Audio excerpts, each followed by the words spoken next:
Hello, it's HardReset, and today I'm gonna show you how to make your Philips HomeRun 7000 clean one entire room. First, go onto your Philips HomeRun application and select your vacuum cleaner.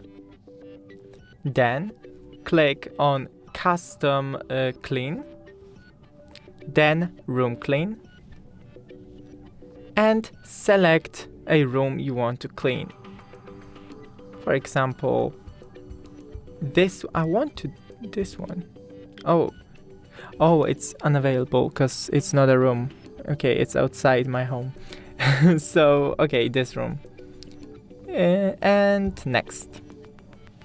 Now you can edit clean planning, clean preferences, and advanced settings. And save.